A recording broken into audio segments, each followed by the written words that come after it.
On les appelle les circadiens. Ce sont les coureurs de 24 heures.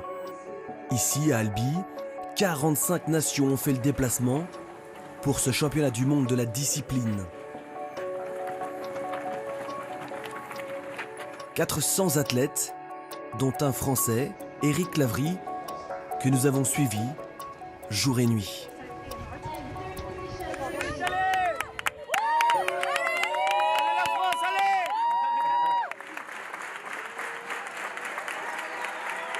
Éric est un expert de l'ultra-endurance en montagne. Champion du monde de trail en 2011. Sa passion de la course à pied l'a amené à explorer des paysages incroyables. Mais cette année, son unique objectif, les mondiaux de 24 heures, sur ce circuit de seulement 1491 mètres. Alors j'étais toujours passionné par le 24 heures, par la performance, par le côté mental, mais c'est vrai que d'un autre sens, ça reste dans un complexe sportif, 1500 mètres sur du bitume au milieu d'un paysage qui est quand même pas super excitant. Donc ça c'est vrai que c'est une image, je comprends l'image du hamster qui tombe dans sa cage.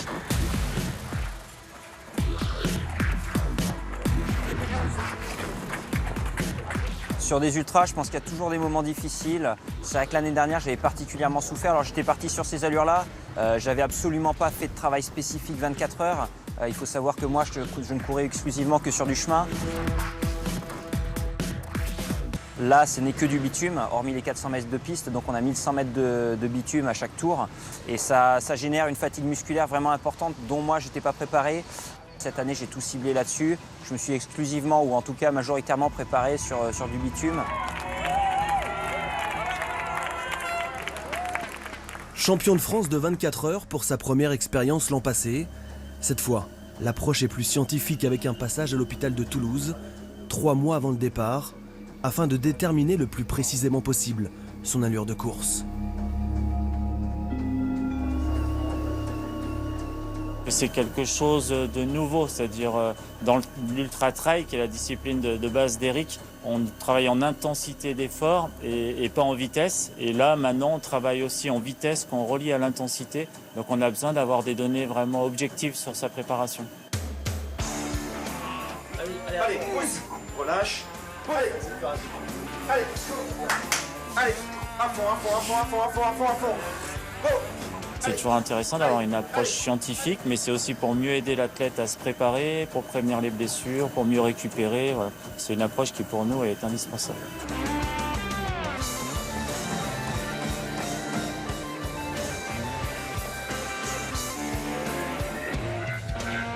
Le tapis roulant, c'est pas mal, ça permet de s'imprégner vraiment de l'allure cible, donc qui va être l'allure de départ de 24 heures. Au début, c'était assez difficile parce que c'est vrai que quand je fais mes footings, mon allure d'endurance fondamentale, c'est 14-15 km/h. Donc c'est vrai que quand on court à des allures plus élevées, mais aussi plus faibles, on a tendance à être un peu dans l'inconfort parce que des allures auxquelles on n'est pas habitué.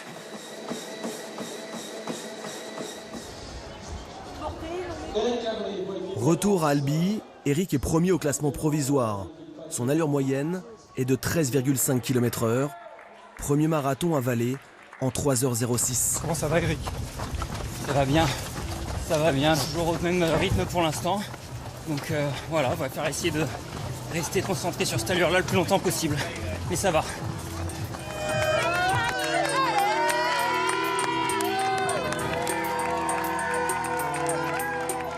Le 24 heures, une discipline extrême. Tourner en rond inlassablement. Le supplice poussé à son paroxysme. La nuit approche. Les premiers signes de fatigue apparaissent. Éric est en seconde position à mi-course. Comment ça va, Éric? J'en ai pris beaucoup là. Il faut que je mange, j'ai fait une hypo tout à l'heure et ça pardonne pas. Pour réussir un 24 heures, il faut aussi savoir gérer son alimentation. Pendant qu'Éric termine son 4e marathon en 3h49, sa femme Céline prépare les repas à suivre. notre corps passe 70% de son énergie à la digestion. Donc en fait l'idée c'est que si on mange en petite quantité, on va en fait utiliser très peu d'énergie pour consommer ce qu'on est en train de manger. Donc du coup on va pas trop piocher l'énergie, je dis n'importe quoi, mais des jambes pour la digestion. Toutes les 25 minutes, Eric mange des produits qu'il digère facilement. Toutes les heures, il s'impose un arrêt pipi. Allez Eric, allez. Allez. C'est bon ça Eric. Allez, c'est reparti là. Allez, Eric. Dure nuit de labeur dans le monde de la circadie. Ne pas laisser passer le temps. Avancer, coûte que coûte, malgré la douleur omniprésente. Eric vient de parcourir déjà 244 km. Ça veut dire qu'il est très proche de son record. Il lui manque à peu près 9-10 km déjà pour battre son record.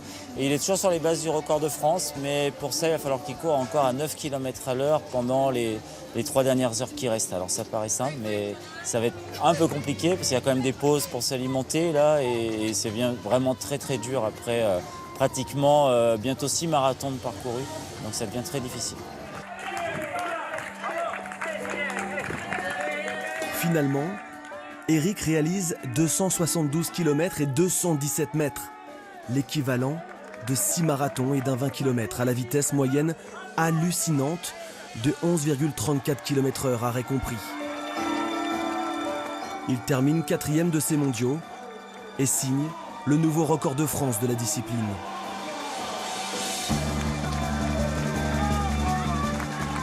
Je pense que quand on part sur un ultra, quel qu'il soit, que ce soit du trail ou du 24 heures, on va se faire mal. Je ne vais pas dire qu'on aime la souffrance, mais on aime repousser ses limites, en tout cas celles qu'on a déjà atteintes.